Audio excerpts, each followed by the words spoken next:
ओम शांति।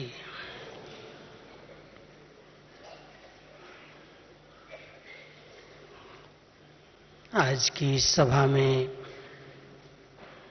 अधिकतर सभी भाई बहनें अव्यक्त पालना वाले बैठे हैं और अनुभव साकार का सुन रहे थे। साकार पालना लेने वालों ने बहुत अच्छे अच्छे अनुभव सुनाए आप सबको। हम आपको अव्यक्त पालना जो हम सबको मिल रही है, कितनी भाग्यशाली आत्माएं हैं जो अव्यक्त वतनवासी संपूर्ण आत्मा और परमात्मा दोनों हम सभी बच्चों की अव्यक्त पालना कर रहे हैं।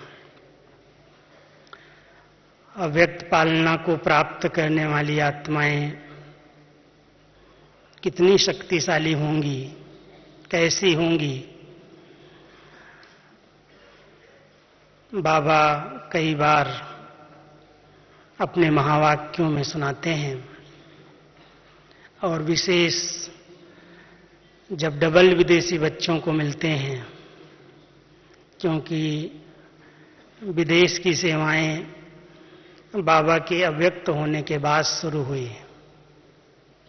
पहले 1970 में 6 भाई बहनें लंदन गए थे और उसके बाद वहां पर सेवाओं का बीज पड़ा।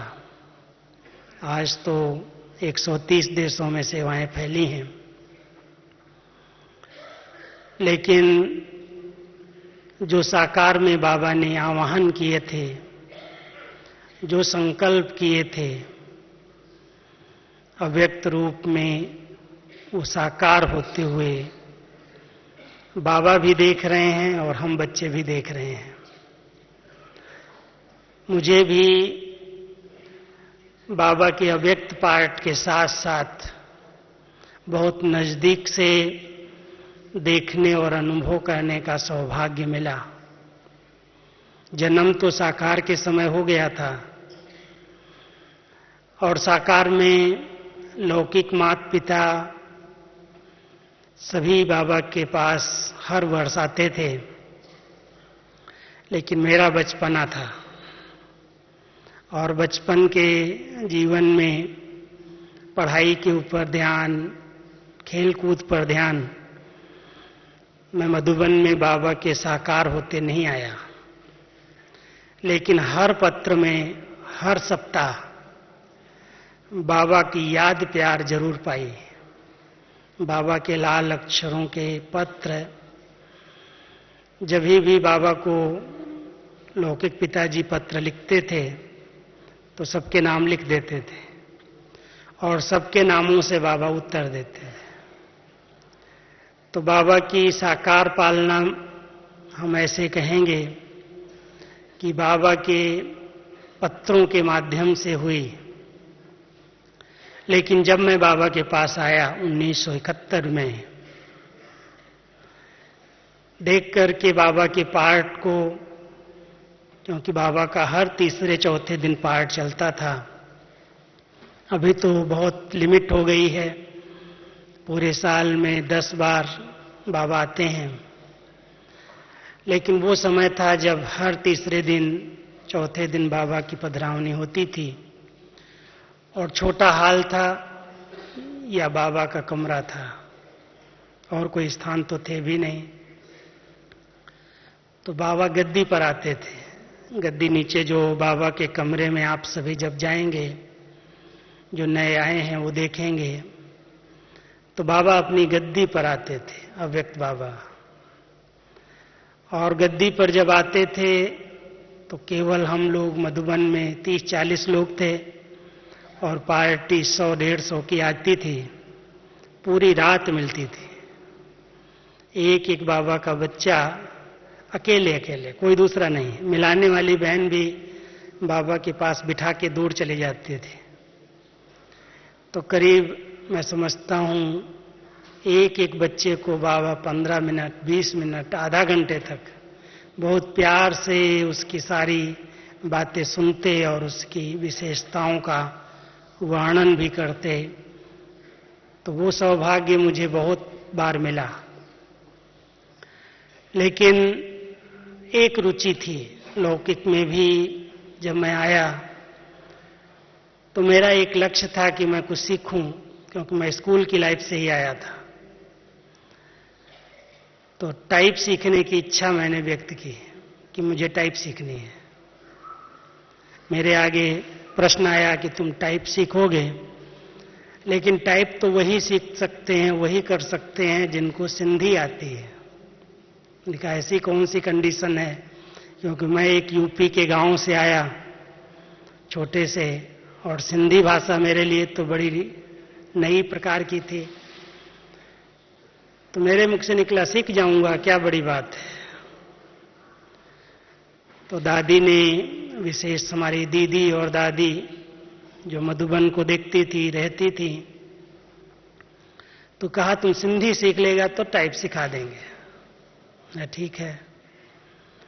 तो हमने पहले पहले सिंधी सीखी और करीब 10-12 दिन में लिखना और पढ़ना, सिंधी लैंग्वेज नहीं लेकिन सिंधी लिपि में जो मुरली दादी जी पढ़ती हैं उसको लिखना और पढ़ना मैंने सीख लिया। है हिंदी, भाषा हिंदी है, लेकिन लिखत उर्दू की तरह उल्टा लिखते हैं। तो उसको जब सीख लिया तो टाइप भी सीख गए और मुझे सेवा का चांस मिला कि जो कुछ बाबा की मुरलियां साकार की, अव्यक्त की, जो संदेश आते थे सिंधी में थे, लिखे दादी लिखती थी, गुलजार दादी, तो मैं उसी समय पढ़ करके टाइप करके सबको भेजता था। जब बाबा आते थे तो ये भी सेवा मुझे मिल गई। पहले ईसु दादी करती थी, फिर मुझे साथ साथ ट्रेनिंग मिल गई कि बाबा जब बोलते हैं तो तुम लिखो। तो पूरी पूरी रात बाबा जितना बोलते थे, जिसको भी जो वरदान देते थे, मैं बाजू में बैठ करके पूरा लिखता था हाथ से, और सवेरे सवेरे टाइप करके फिर बड़ों को दिखाता था कि बाबा ने आज ये बोला, आज ये कहा, और जिसका पर्सनल वरदान होता था उसको टाइप करके दे देता था। 1976 में मुझे अचानक बाबा की मुरलियां और पूरी ही डिपार्टमेंट की सेवा, टाइप करने की डिपार्टमेंट मिली। 1976 से आज हम सभी 2009 में बैठे हैं। कितनी बार बाबा की मुरलियां तो रिपीट हुई हैं, रिवाइज हुई हैं, और बाबा जितनी बार भी आए हैं उस समय हाथ से लिखते थे। उसके बाद टेप मशीन मिली, बहुत दिन के बाद रिकॉर्डिंग करना शुरू किया, और आज के ज़माने में कंप्यूटर युग आ गया है।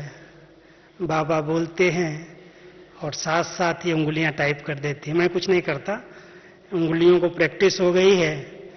मैं तो बाबा को देखता रहता हूँ, बाबा की सुनता रहता हूँ, और उंगलियों से मुरली टाइप हो जाती साथ साथ।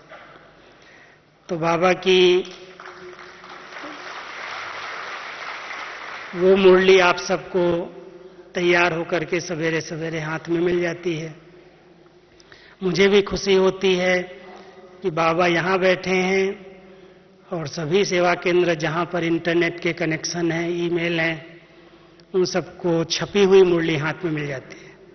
सवेरे सवेरे क्लास में जगह जगह पर उसको रिवाइज कर लेते हैं, पढ़ लेते हैं। तो ये सेवा जो मुझे मिली उससे बहुत कुछ सीखने को मिला। बाबा की पालना को बहुत नजदीक से देखने को मिला। इसलिए आज की ये टॉपिक रखी कि इतने वर्षों से जो बाबा हम सबकी पालना कर रहे हैं, क्या बाबा को हम उसका रिटर्न दें। पालना कोई माँ बाप अपने बच्चे की जब करता है तो माँ बाप के अंदर कुछ अपेक्षाएं जरूर होती हैं। लौकिक में तो कोई स्वार्थ होता है, कोई हद होती है कि बच्चा बड़ा होगा, हमारी सेवा करेगा, कमाएगा, परिवार को संभालेगा। अब बाबा को कोई हद की कामनाएं तो है नहीं। बाबा तो बेहद का है, उसको शरीर भी नहीं है जो ऐसी कोई कामना रखे कि बड़े बड़े होकर के मेरी संभाल करेंगे। लेकिन जो पालना मिल रही है वो इतनी शक्तिशाली पालना है। जैसे माँ बाप किसी बच्चे को सवेरे सवेरे बहुत अच्छा भोजन खिलाते हैं, पौष्टिक भोजन खिलाते हैं। बाबा भी साकार में क्या करते थे? गरम गरम दूध, गरम गरम घी गरम करके कहते थे इसको सब बच्चों को पिला दो ठंडी के दिनों में। और फिर कहते थे जाओ नक्की लेक की दौड़ लगा के आ जाओ। हजम करने के लिए एक्सरसाइज तो जरूरी है, नहीं तो हजम ही नहीं होगा। तो साकार में बाबा ने बच्चों की पालना जो की वो तो दादियां सुनाती हैं कि जब तक बच्चे खा न लें तब तक बाबा खाते नहीं थे। जब तक बच्चे कुछ एक्सरसाइज न करें, कुछ अच्छी तरह से शक्तिशाली न बने, तब तक बाबा को लगता था कि ये कमजोर हैं, इनको बीमारी आ जाएगी, ठंडी लग जाएगी। स्थूल में भी बाबा ने बहुत अच्छी बच्चों की पालना की। हम सभी भी आए तो थोड़ा सा छोटा सा परिवार था। रोज दादी जी नए नए चीजें, ये बनाओ आज मक्खन मानी खिलाओ, आज ये करो, आज ये करो। छोटा परिवार था। और अभी तो बहुत बड़ा बेहद का परिवार है। तो लौकिक साकार में तो जो पालना हो रही है वो तो हो ही रही है, लेकिन अव्यक्त रूप में जो हम सबको बाबा पालना दे रहे हैं वो इतनी शक्तिशाली है, इतनी समर्थ है, हम सबको अनुभव है। आप सभी अपने अपने प्रवृत्ति में रहते हैं, अपनी लौकिक जवाबदारियों के बीच में हैं। मैं समझता हूं जिनका बाबा के साथ बहुत सच्चा प्यार है, दिल का प्यार है, और दिल से जो बाबा कहते हैं, बाबा की पालना का, बाबा की सकाश का, बाबा की मदद का वो हर स्थान पर अनुभव करते हैं। ऐसे बहुत से बाबा के बच्चे हैं, आप सभी अनुभव करते हो ना? जो बैठे हैं हाथ उठाओ जो बाबा का ऐसा अनुभव करते हैं। अच्छा, सभी? वाह, तो सारा क्लास पास है कि अव्यक्त बाबा की पालना, क्योंकि साकार में बाबा कहते थे फिर भी मुझे शरीर का बंधन है।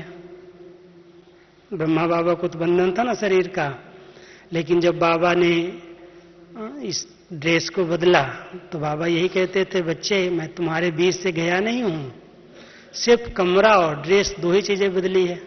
कमरा चेंज कर दिया और ड्रेस चेंज कर दी, लेकिन मैं तुम बच्चों के बीच में हूं और बहुत फास्ट गति से तुम्हारी मदद के लिए मैं हाजिर हूं। जहां पर विश्व के किसी भी कोने में कोई भी बच्चा अगर बहुत दिल से बाबा कहता है तो सेकंड से भी फास्ट गति की रफ्तार से याद किया और बाबा हाजिर हो जाता है, मदद करता है, शक्तियां देता है, सकाश देता है, टच करता है। अगर बुद्धि की लाइन क्लीन है, क्लियर है, तो बाबा की बहुत राइट टचिंग आती हैं कि बाबा जैसे मुझे इशारा कर रहा है। और बहुत बच्चे इस बात का अनुभव करके अपने अपने कार्य क्षेत्र में बहुत अच्छी सफलता प्राप्त करते हैं। तो हम सभी बाबा की, अव्यक्त वतनवासी बाबा की साकार में ऐसे अनुभव करते हैं जैसे वो हमारे साथ साथ रहता है, और ऐसे रहता है जैसे कोई किसी के साथ कंबाइंड होकर के चले। जैसे आत्मा और शरीर कंबाइंड है, ऐसे ही बाबा कहता है कि मैं अपने बच्चों के साथ, आत्मा के साथ परमात्मा, बाप और दादा दोनों ही कंबाइंड होकर के चलते हैं। तो हम सभी बाबा के बच्चे इतने सौभाग्यशाली हैं जो साकार के समय बाबा अव्यक्त रूप की भाषणा देते थे और अव्यक्त होकर के साकार रूप की भाषणा दे रहे हैं। साकार रूप में बच्चों से मिलते हैं, साकार रूप में दृष्टि से, सकाश से, टचिंग से, और खुद आकर के पढ़ा करके शिक्षाएं देकर के गाइड करते हैं, तो हम सभी कितने भाग्यशाली आत्माएं हैं जिनको बाबा के अव्यक्त होने के बाद, कोई आत्मा जब चली जाती है, कोई का गुरु कभी चला जाता है, तो उसके बाद चेले गद्दी के पीछे झगड़ते रहते हैं, कहते हैं अभी कौन है इसका धनी। हम तो जानते हैं कि इस विद्यालय में भले बाबा ने कोई साकार में दादियों को निमित्त रखा भी और कहा भी बच्चे कोई भी बात पूछनी हो तो ये साकार में है, पूछ सकते हो, इनसे लेन देन कर सकते हो, पत्र व्यवहार कर सकते हो। लेकिन दादियों ने न कभी अपने को गुरु कहलाया, न कभी अपने को बड़ा समझा, और यही कहा कि कराने वाला तो बैठा है, करा रहा है। इसलिए यज्ञ इतना निर्विघ्न रूप से निरंतर आगे बढ़ता आया है। हमने तो बढ़ते हुए ग्रोथ से देखा, शुरू से देखा है कैसे इसका ग्रोथ हुआ है, कैसे इसकी वृद्धि हुई है। एक एक बात आंखों के सामने आती है कि कैसे एक छोटा सा पांडव भवन, कितना छोटा सा रूम, और जब 150-200 का ग्रुप आता था तो हमको अपने कमरे खाली करने पड़ते थे। कहते थे अभी इनको सुला दो, मेहमान आए हैं 2 दिन 4 दिन के लिए, और हम बरांडों में सो जाएंगे या जमीन पर सो जाएंगे। वो छोटा सा हाल, और आज देखो आप डायमंड हॉल में, जहां 20,000 लोग भी समा जाते हैं, 21-22 हजार का ग्रुप भी आ जाता है। तो कैसे कैसे धीरे धीरे यज्ञ की वृद्धि हुई, और उस वृद्धि का कारण, वृद्धि का बैकबोन अव्यक्त पार्ट है। बाबा हम बच्चों की, देश और विदेश के बच्चों की बहुत गुप्त रीति से, बहुत सूक्ष्म रीति से पालना कर रहे हैं, और इतनी शक्तिशाली पालना है कि यदि कोई आत्मा इस पालना को प्रैक्टिकल में, जीवन में उतार ले, तो उसके पास माया आ ही नहीं सकती है। क्योंकि भगवान जिसकी पालना कर रहा है और संपन्न स्वरूप वाली आत्मा जिसकी पालना कर रही है। साकार में तो बाबा कहते थे मैं पुरुषार्थी हूं, मुझे भी तूफान आते हैं, मुझे भी सामना करना पड़ता है, और अभी समान बन गया। शिव बाबा और ब्रह्मा बाबा में भी कितना अंतर है, कर सकते हैं अंतर। साकार मूल्यों में तो अंतर कर भी सकते हो कि बाबा बोल रहे हैं, ये शिव बाबा बोल रहे हैं, लेकिन अव्यक्त पार्ट के अंदर तो वो अंतर ही समाप्त हो गया। पता ही नहीं चलता है कि ये बाबा की वाणी ब्रह्मा बाबा की है या शिव बाबा की है। दोनों समान होकर के हम सबकी पालना दे रहे हैं, कर रहे हैं। तो हम सब इतने लकी, इतने भाग्यवान आत्माएं हैं जिनको डायरेक्ट प्रभु पालना, अव्यक्त पालना मिल रही है। तो उनकी चलन, उनका चेहरा, उनका रुहाब, उनकी पर्सनैलिटी क्या होगी। बाबा तो हम सबसे बहुत ऊंची भावनाएं रखते हैं, और हमेशा हमने बाबा को देखा है।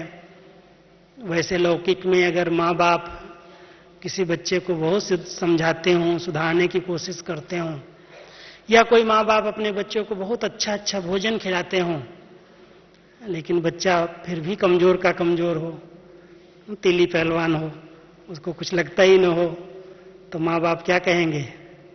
कहेंगे ये क्या करता है, कहाँ जाती है शक्ति, मैं तो इसका इतनी अच्छी तरह से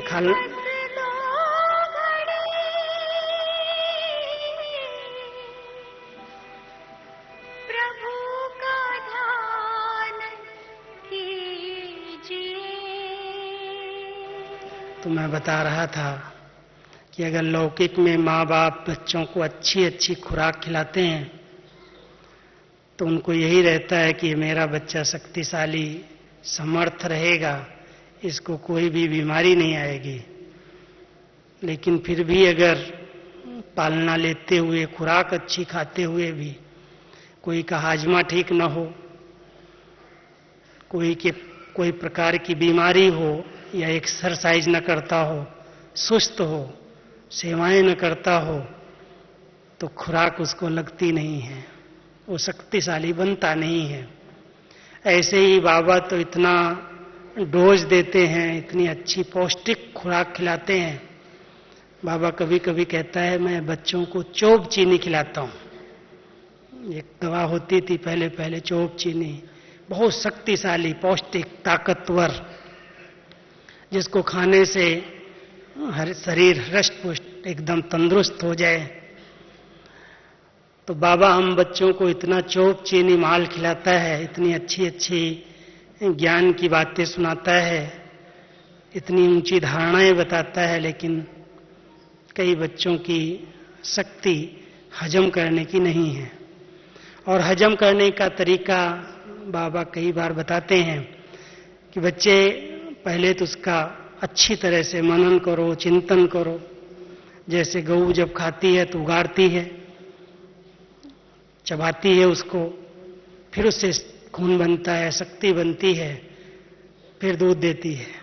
तो ऐसे ही बाबा हम सबको कहते हैं, जो कुछ सुनते हो उसका पहले चिंतन करो, मनन करो, और मनन चिंतन करते करते उसको हजम करने के लिए वर्णन करो, एक्सरसाइज करो। एक्सरसाइज करेंगे, हजम हो जाएगा, वो आपके स्वरूप में आ जाएगा, आपके अनुभव में आ जाएगा।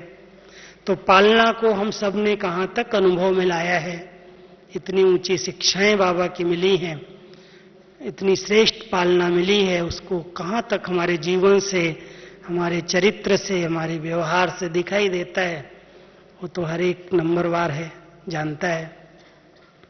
लेकिन आज मैं आपको कुछ ऐसी बातें सुनाऊंगा जो वास्तव में बाबा की चाहनाएं हैं कि मैंने जो बच्चों की पालना की है उसका ये रिटर्न दें। कई बार बाबा कहता है कि एक सहज बात है कि रिटर्न देना माना स्वयं को टर्न कर लेना, सहज बात सुनाता है। बच्चे अपने आप को चेंज कर लो बस।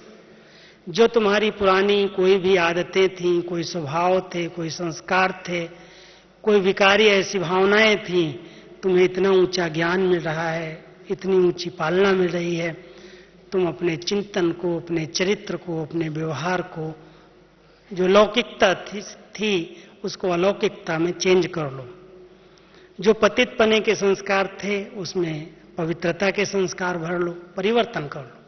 तो रिटर्न यही है कि बाबा की पालना जो मिल रही है उसके अनुसार हम अपनी पुरानी आदतों को, पुराने स्वभावों को, पुराने संस्कारों को चेंज करते चलें।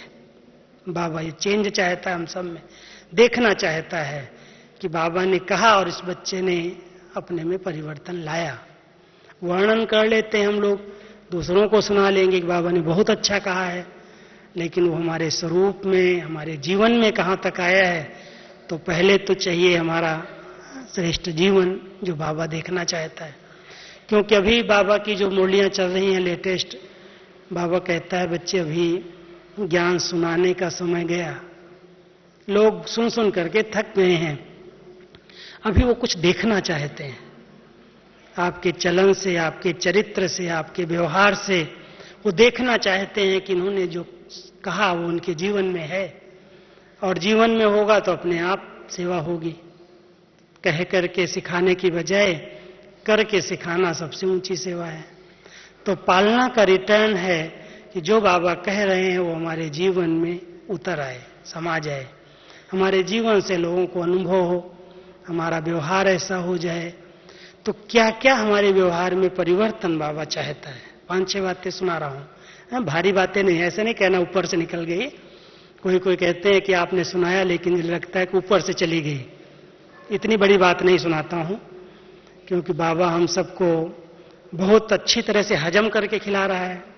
जैसे कोई चिड़िया होती ना, पहले नरम करके खुद खा करके फिर अपने बच्चे के मुंह में डालती है, जिससे उसको सहज पच जाए। तो ब्रह्मा बाबा ने तो इतना नरम करके, इतना मंथन करके, इसका चिंतन करके हम सबको दिया है, इसलिए भारी नहीं लगता है।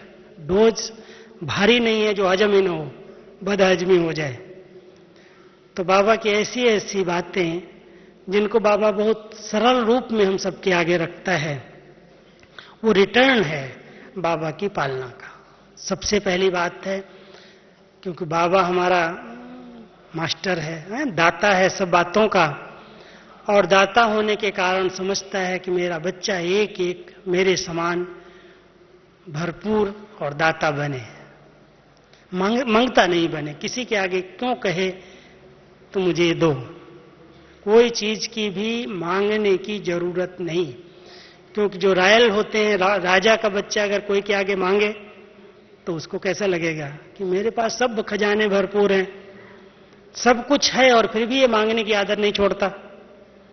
तो हमारे बाबा को भी क्या लगेगा कि मैं सागर हूं, सर्वसमर्थ हूं, चाहे शांति का सागर हूं, प्यार का सागर हूं, सुख का सागर हूं, सर्व गुणों का सागर हूं, सर्व शक्तियों में संपन्न हूं, समान भरपूर हूं। और ये सब मेरे बच्चे कभी कहें मुझे शांति दो, बाबा मुझे प्यार दो, मुझे शक्ति दो, बाबा मुझे मदद करो, ये मांगना बाबा को अच्छा नहीं लगता है। एक एक बाबा का बच्चा इतना भरपूर हो जाए अंदर से, जो खुद मास्टर दाता बन जाए। क्योंकि भिखारी तो दुनिया में बहुत हैं। हम सभी जब बाबा की पालना ले रहे हैं, हम सबको इतना बाबा पढ़ा रहा है, तो उसको इतना हजम कर ले, इतना चिंतन में ले आए, जो हम दूसरों को देने वाले दाता बन जाए। तो पहला रिटर्न ये है कि हम सभी अपने आप को इतना ज्ञान रत्नों से, गुणों से और शक्तियों से, जो खजाने बाबा ने दिए हैं, उन खजानों को स्वरूप में ला करके इतने भरपूर, इतने संपन्न, इतने तृप्त हों, जो मांगना दूर है लेकिन दूसरों को देने वाले बन जाए। तब बाबा का नाम हम बाला कर सकेंगे कि बाबा ने मुझे इतना दिया है। हम ले एक से रहे हैं और दे सबको रहे हैं। किसी से भी कुछ भी मांगने की जरूरत नहीं है। हम अधिकारी हैं बाबा के हर खजाने के। तो पालना का रिटर्न है कि हम अपने स्वरूप में उसको इतना संभालें, जो हम देने वाले दृष्टि से दें, बोल से दें, जो संबंध संपर्क में आ जाए कुछ न कुछ उसको दें, उसे ले नहीं। लेने की भावना नहीं, ये हमें मान दे, ये रिस्पेक्ट दे, ये कम से कम 2 मीठे बोल बोले, हम मीठे बोल बोले, हम उसको रिस्पेक्ट दें, हम उसको देने वाले बन जाएं, रिटर्न तो अपने आप अच्छा मिलेगा ही। तो हम सर्व प्राप्तियों से भरपूर बन करके इतना संतुष्ट आत्मा बन जाएं, जो मांगना बंद हो जाए। जो कुछ बाबा ने दिया है बहुत है और उसको हमने बढ़ाया है। अच्छा चिंतन करके, क्योंकि 5 बातें मैं 60 में और सुना देता हूं। चरित्र ऊंचा कैसे बन सकता है, क्योंकि चरित्र बहुत बड़ी संपत्ति है और बाबा अपने बच्चों से एक अपेक्षा रखता है कि मेरे एक एक बच्चे का चरित्र बड़ा अच्छा, कोई देखे इन जैसा चरित्रवान दुनिया में कोई नहीं है। ये बाबा की इच्छा है, पालना का ये रिटर्न है कि देखना हो तो इनको देखो, इनके पास ठगी नहीं है, चोरी नहीं है, झूठ नहीं है, हेरा फेरी नहीं है, इनकी दृष्टि अच्छी है, इनकी वृत्तियां अच्छी हैं, ये जो कहते हैं वो करते हैं। ऐसा चरित्रवान आदर्श बाबा देखना चाहता है। और वो आदर्श बनाने के लिए, वो चरित्र श्रेष्ठ बनाने के लिए बाबा ने सबसे पहले हमारे चिंतन का परिवर्तन किया है। जैसा सोचेंगे वैसा बनेंगे, इसलिए हमारे विचारधाराओं को, हमारी चिंतन धारा को बाबा ने पढ़ा पढ़ा करके, मुरलियां सुना सुना करके, ज्ञान दे दे करके चिंतन को नेगेटिव से पॉजिटिव में बदल दिया, व्यर्थ को समाप्त कर दिया। इसलिए व्यर्थ देखना, व्यर्थ बोलना, व्यर्थ सुनना और किसी बात में क्यों, क्या, कैसे नेगेटिव प्रश्न करना, मैं समझता हूं हर ब्राह्मण बच्चा ये संकल्प करे कि मुझे व्यर्थ और नेगेटिव को फुल स्टॉप लगाना है। हर बात को पॉजिटिव दृष्टिकोण से देख करके अपना और दूसरों का भला निकाल लेना। कल्याणकारी ड्रामा में हर सीन में कुछ न कुछ कल्याण समाया हुआ है, इस शुभ भावना से परिवर्तन कर देना, ये पालना का रिटर्न है। तो जैसा सोचते हैं वैसे शब्द बनते हैं और जैसे शब्द निकलते हैं वैसे कर्म होने लगते हैं और कर्म करते करते आदतें बन जाती हैं और जब आदतें बन जाती हैं तो आदतों के आधार से चरित्र का निर्माण होता है। मैं समझता हूं ये बात आप सभी ने ध्यान दी होगी। बाबा ने जो चिंतन को चेंज किया, बीज को चेंज किया है, उससे चरित्र अच्छा बनता है। ऐसे कोई कहे मेरा तो चरित्र बड़ा अच्छा है, लेकिन सदा पर चिंतन करता है, व्यर्थ चिंतन करता है, नेगेटिव चिंतन करता है, चरित्र अच्छा कैसे हो सकता है? चिंतन अच्छा नहीं है तो चरित्र अच्छा नहीं हो सकता। बोल अच्छे नहीं है तो चरित्र अच्छा नहीं हो सकता। कर्म सुखदायी नहीं है तो चरित्र अच्छा नहीं हो सकता। आदतें दुख दे रही हैं, धोखा दे रही हैं तो चरित्र अच्छा नहीं हो सकता। हम चरित्रवान बाबा के बच्चे, विचित्र बाबा हमारे श्रेष्ठ चरित्र को बना रहा है। इसलिए हर एक ध्यान दे हमारा चिंतन कैसा है। और चिंतन का निर्माण केवल दो बातों से होता है। इसलिए बाबा ने पहले चिंतन को चेंज करने के लिए दो चीजों को चेंज कर दिया। एक कहा, बच्चे संग की बड़ी संभाल करना। संग तारे कुसंग डुबोए, बोड़ देगा, डुबो देगा। किसी भी पर चिंतन करने वाले, व्यर्थ चिंतन करने वाले आसुरी संग को तलाक दे दो। उस संग से अपने आप को बचाओ। कोई यज्ञ की गिलानी करे, ज्ञान की गिलानी करे, निमित्त आत्माओं की गिलानी करे, संभल जाओ। ये संग ठीक नहीं है। अपने आप को श्रेष्ठ संग में रखना है और सबसे श्रेष्ठ संग है सत्य संग परमात्मा का। सत्य कहा ही जाता है गॉड को। God is truth. उसके संग में रहना, उसका सत्संग कहते हैं। तो अगर हम बाबा के श्रेष्ठ संग में रहते हैं और जो महान आत्माएं हैं, स्वचिंतन करने वाली आत्माएं हैं, ज्ञान चिंतन करने वाली आत्माएं हैं, उनका संग करते हैं और साहित्य पर ध्यान देते हैं, स्टडी पर बहुत ध्यान। क्योंकि ये खुराक जो है, जैसे शरीर को खुराक जरूरी है, ऐसे ही जो बुद्धि की खुराक है वो पढ़ना, देखना और सुनना। अगर हमारा देखना, हमारा दृष्टिकोण, हमारे देखने का तरीका, कोई टीवी खोल के बैठ जाता है, गंदे गंदे सीरियल देखता है, एडवर्टाइज देखता है, क्या चिंतन अच्छा होगा उसका? स्वप्न कैसे अच्छे होंगे? विचार करो। इसलिए बाबा ने कुछ परहेज तो बताई है। कोई को कड़ी लगती है, कोई को सरल लगती है। और बिना परहेज के कोई कहे मेरा चिंतन बड़ा अच्छा हो गया, हो ही नहीं सकता। इसलिए अगर चिंतन को अच्छा बनाना है तो अच्छा भोजन करना सीख जाओ। और भोजन है बुद्धि का देखना, सुनना और बोलना। जिस प्रकार के हमारे विचार चलते हैं, जिस प्रकार से हम कोई दृश्य देखते हैं, जिस प्रकार की बातें हमारे कानों में जाती हैं, वैसा चिंतन चलने लगता है। इसलिए बाबा ने कहा केवल मुरली का अध्ययन करो। जो तुम्हारे पास अच्छा साहित्य है उसको अच्छी तरह से पढ़ो। मुरलियां हैं, इतनी सारी बुक्स बनी हुई हैं, बहुत अच्छी आदत डाल लो, अच्छे चिंतन के निर्माण के लिए आवश्यक है। एक एक बार मुरली को इतनी एज में भी हमारी दादी जी, अभी भी जानकी दादी, कितनी बार पढ़ती हैं। जो कुछ दे आओ पहले पढ़ेंगी। इतना व्यस्त होते हुए भी उन्होंने पढ़ना नहीं छोड़ा अभी तक। दादी ने एक दिन भी मुरली पढ़ना नहीं छोड़ा। तो मुरली से प्यार है, बाबा की पढ़ाई से प्यार है। मैं समझता हूं हमारा चिंतन अच्छा बन जाएगा।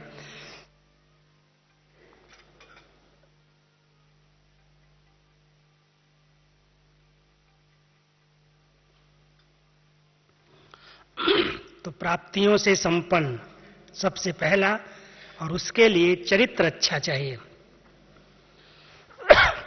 दूसरी बात है, बाबा एक एक बच्चे को स्वराज्य अधिकारी के रूप में राजा बच्चा देखना चाहता है। अधीनता बाबा को अच्छी नहीं लगती। कोई किसी कर्मेंद्री के अधीन हो जाए, कोई कर्मेंद्री उसको धोखा दे, बाबा हमेशा कहते बच्चे तुम तो मेरे राजा बेटे हो और इतने मेरे बच्चे एक एक स्वराज्य अधिकारी है। हम सभी स्वराज्य अधिकारी बाबा के बच्चे जितना अपनी कर्म इंद्रियों पर राज्य करना सीख जाएंगे, अपने आप पर कंट्रोल आ जाएगा, कर्मेंद्रियां कहना मानने लगेंगी, तो सब कहना मानेंगे। परिवार के लोग भी कहना मानने लगेंगे। जो आपके साथ कर्म कर रहे हैं, कर्म क्षेत्र में भी लोग भी आपका कहना मानने लगेंगे, अगर आपकी कर्मेंद्रियां आपका कहना मानती हैं तो एक एक बच्चा कर्मेंद्रिय जीत राजा बन जाए, इसकी पढ़ाई है। भविष्य राज्य का आधार वर्तमान राज्य है, स्वराज्य है। और जिस आत्मा ने जितना अपनी कर्मेंद्रियों पर राज्य किया है, उतना उसका पद, भविष्य पद निश्चित होता जाता है।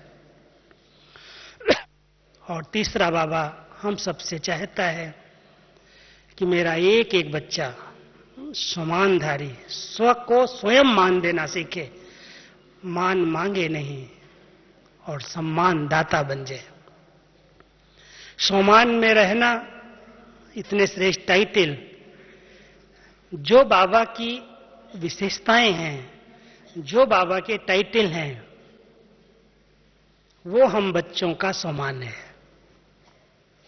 बाबा अगर ज्ञान सागर है, बाबा को अगर हम प्यार का सागर कहते हैं, बाबा को हम सर्वशक्तिमान कहते हैं, तो हमारा सम्मान है हम मास्टर हैं। मास्टर ज्ञान सागर हैं, मास्टर प्यार के सागर हैं, मास्टर सर्वशक्तिमान हैं। बाबा अगर विघ्न विनाशक है तो हम मास्टर विघ्न विनाशक हैं। अगर हम सभी ऐसे ऊंचे सम्मान में रहते हैं, खुद को खुद मान दो, अभिमान की बात नहीं है, अभिमान अपने आप खत्म हो जाएंगे। सम्मान में रहने से हर आत्मा को हम मान दे सकेंगे, ना अपमान फील होगा और ना अपमान किसी का हम करेंगे। इसलिए बाबा की ये चाहना अपने परिवार से, अपने बच्चों से जरूर है कि जैसे बाबा अपने बच्चों को सम्मान देता है, बहुत रिस्पेक्ट देता है, ऐसे एक एक मेरा बच्चा परिवार के हर सदस्य को सम्मान दे, और सम्मान देने के साथ साथ अपने सम्मान की सीट को नहीं छोड़े। तो सम्मान में रहना और सर्व को सम्मान देना, मास्टर दाता बनकर के रहना, ये बाबा की अंदर की चाहना है एक एक बच्चे से। साथ साथ हम सभी जानते हैं बाबा अब हम सबको बेहद में लाना चाहता। जैसे बाबा बेहद में है और उड़ता पंछी है, एक डाल को पकड़ करके नहीं बैठा है। कई लोगों ने अपनी डालियां बनाई हुई हैं और अपनी अपनी डाली को पकड़ करके ऐसे बैठ गए हैं कि मेरा ही स्थान है, मेरा ही सेंटर है, मेरी ये जवाबदारी, मेरी ये सेवा है। उड़ता पंछी एक डाली को पकड़ करके नहीं बैठता है, उसकी कोई पर्सनल डाली नहीं होती, वो बेहद में रहता है। तो हम कोई भी प्रकार की हदों में अटक न जाएं, न संबंधों की डालियां हैं न हो, न देह की डाली। पहली तो डाली है देह की, जिसमें आत्मा पंछी फंस गया है, उड़ना चाहे एक सेकंड में तो कहता है क्या करूं, बहुत मेहनत लगती है। अशरीरी बनने में कितनी मेहनत लगती है। इतनी जबरदस्त ये देह रूपी डाली है, 84 जन्म साथ रही है। भले हम 21 जन्म तो आत्म अभिमानी रहे, भान नहीं था देह का, लेकिन 63 जन्म तो पुलिस के गुलाम रहे, अपने आप को ही भूल गए। और एक जन्म में थोड़े से समय में बाबा हम सबको कहता है बच्चे इस देह से डिटैच हो जाओ, भ्रकुटी आसन पर बैठो, देही अभिमानी बनो, और देही अभिमानी के बाद विदेही स्थिति को प्राप्त करो जिसमें देह है ही नहीं। अब इतनी ऊंची बात बाबा अपने समान बनाना चाहता है कि जैसे मैं विदेही हूं, ऐसे मेरा एक एक बच्चा मेरे समान बन जाए। पहले देही अभिमानी बने, फिर विदेही बनेगा। तो हम जितना हो सके इस देह से डिटैच रहने का अगर अभ्यास करते हैं, तो ये देह की डाली, संबंधों की डाली, पदार्थ और वैभवों की डाली से हम डिटैच हो सकते हैं। उड़ता पंछी न किसी में फंसता है, न कहीं लगाव है, न झुकाव है, न्यारा भी है, सबका प्यारा भी है। बेहद में रहने से एक दृष्टिकोण है, ये सब अपने हैं, कोई अपना नहीं है। इसी बाबा की जो भावनाएं हैं हम सबके प्रति, हम सबको भी पालना के रिटर्न में बेहद में ले जाना चाहता है। कोई भी बच्चा किसी भी हद की डाली में न बैठ जाए, पकड़ न ले, पकड़ करके कहे छुड़ाओ तो बाबा भी हंसता है, मुस्कुराता है कि पकड़ा खुद है और कहता है छुड़ाओ, छोड़ो तो छूट जाओगे। तो कौन सी ऐसी डालियां हैं चेक करना। कल अव्यक्त दिवस है ना, ब्रह्मा बाबा तो सब डालियां छोड़ के उड़ गया वतन में, हम लोगों ने तो कोई ना कोई डाली पकड़ी हुई है ना, इसलिए तो बैठे यहां पर। तो अगर हम महीनता से, एकाग्रता से अपने आप को चेक करेंगे तो पता चलेगा अभी तक कौन सी डाली है। जहां लगाव है वहां झुकाव होगा, जहां झुकाव होगा वहां खिंचाव होगा, वो खींचेगी चीज। चेक हो सकता है, सहज है, कोई बड़ी बात नहीं है। जिस डाली को हमने पकड़ा हुआ है वो डाली अपनी तरफ खींचेगी।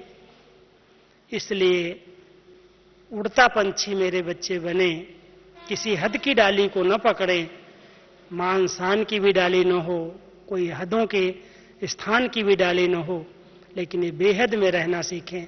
जब बुलावा हुआ बाबा मैं एवर रेडी हूं, भले देह से बुला लो, चाहे सेवा स्थान से इधर से उधर कर दो, मुझे कोई भी बंधन नहीं बांध सकता। हर एक अव्यक्त दिवस पर अव्यक्त पालना के रिटर्न में अपने आप को चेक करना। बाबा से वरदान लेने का बहुत अच्छा दिन है। कल का दिन जो है अव्यक्त पालना का 40 साल पूरा हो रहा है और बहुत स्नेह का दिन है। इतना बच्चे बाबा के प्यार में डूब जाते हैं, बोलने की आवाज में आने की दिल ही नहीं करती। इतने सब होते हुए भी लगता ही नहीं कोई है यहां पर।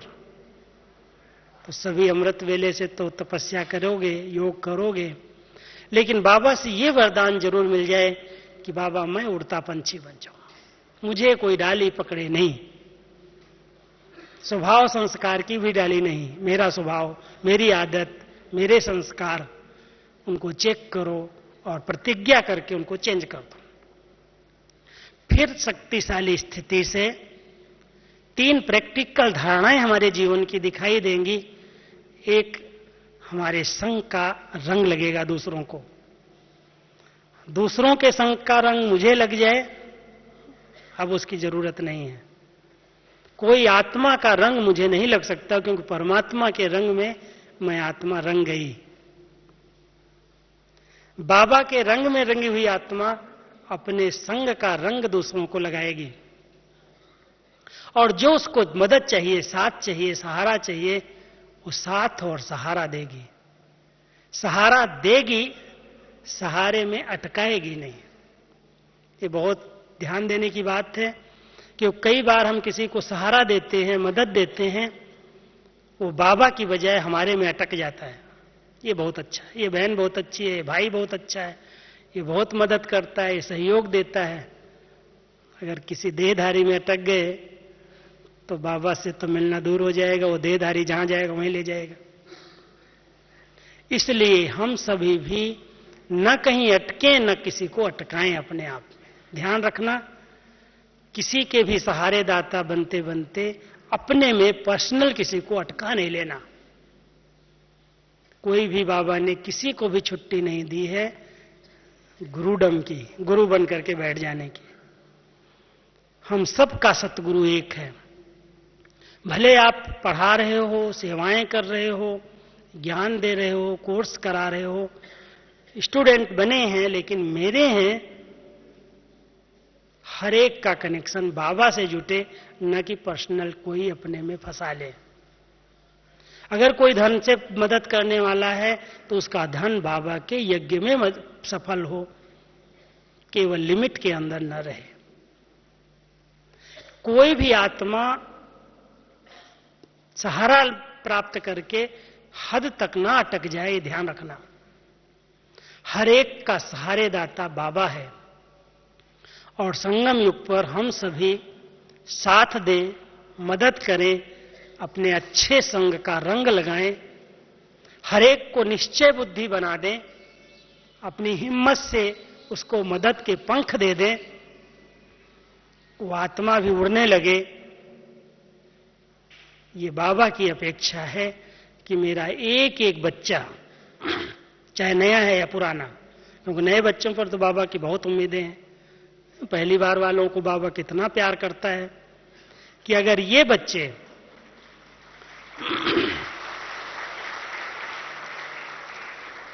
लास्ट आते भी बहुत फास्ट जा सकते हो, सिर्फ व्यर्थ और नेगेटिव को फुल स्टॉप लगा दो। एक लक्ष्य रखो कि एक को देखना है, दूसरे को नहीं।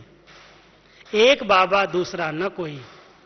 तो अगर हम सबकी दृष्टि में, हमारी वृत्तियों में बाबा बाबा बाबा की धुन लग गई और अंदर से सच्चा और साफ है, जो हूं जैसा हूं बाबा आपका हूं, तो सच्चाई और सफाई के आधार से, लगन के आधार से, निश्चय के आधार से, दृढ़ता के आधार से हम लास्ट आते भी नंबर 1 में आ सकते हैं, फास्ट आ सकते हैं। तो जहां दृढ़ता है वहां सफलता है, जहां निश्चय है वहां विजय है, जहां हिम्मत है वहां मदद है, और जहां लगन अच्छी है वहां पर विघ्न नहीं रहते हैं। इसलिए हम सभी बाबा की जो पालना मिली है उसके फल स्वरूप रिटर्न ये दें, खुद निर्विघ्न बने, अपने सेवा स्थान को निर्विघ्न बनाएं, अपने साथियों को निर्विघ्न बनाएं, जो उनके आगे विघ्न हैं वो खत्म हो जाएं। हम सभी बाबा के बच्चे समाधान स्वरूप बन जाएं। यज्ञ से, परिवार से, सेवा स्थानों से समस्या शब्द को समाप्त कर दें। ये है बाबा की पालना का रिटर्न। देंगे सभी? हैं? कोई समस्या रखेंगे क्या? जो समस्याएं हों आज के दिन बाबा को प्यार से लिख करके दे दो, बाबा के बॉक्स में डाल देना और अपने आप को बिल्कुल लाइट बना करके, उड़ता पंछी बन करके, स्वतंत्र बन करके, समस्या मुक्त बन करके, अरे अभी तो बाबा चाहता है कि ये मेरे बच्चे विश्व की समस्याओं को समाप्त करने वाले हैं, ये अभी तक क्यों उलझे हुए हैं छोटी छोटी हद की बातों में। ये समस्या है, ये विघ्न है, ये कारण है, ये नहीं पूछता है, ये नहीं सम्मान देता है। बाबा कहता है इन हदों में मत फंसो, अभी तो समाधान स्वरूप बन करके दिखाओ, पालना का ही रिटर्न दो। तो बाबा जो इतना प्यार से पढ़ा रहे हैं, इतना शिक्षाओं से श्रृंगार कर रहे हैं, इतनी सकाश दे रहे हैं, इतनी शक्तियां दे रहे हैं, उन सब का रिटर्न हम सभी अपनी श्रेष्ठ जीवन से दे करके ही दिखाएंगे। ऐसा इस स्मृति दिवस पर हम सभी संकल्प ले और बाबा से सवेरे सवेरे उसकी शक्ति ले। ठीक है? तो सभी कल मौन में रहेंगे ना? बिल्कुल मौन, जरा भी आवाज नहीं। खूब वरदाता से वरदान ले लो, भोलानाथ आपको ऐसे लुटा देगा, कल राजी हो जाएगा सहज ही, क्योंकि बाबा के प्यार का दिन है ना, अव्यक्त दिन है। बाबा व्यक्त हुए थे, बच्चों से बहुत स्नेह है बाबा का, तो स्नेह में बाबा हर शक्ति, हर वरदान, हर गुण हर बच्चे में भर देगा। तो हम सभी बाबा से लेकर के और फिर विश्व को देने के निमित्त बन जाएंगे। ओम शांति।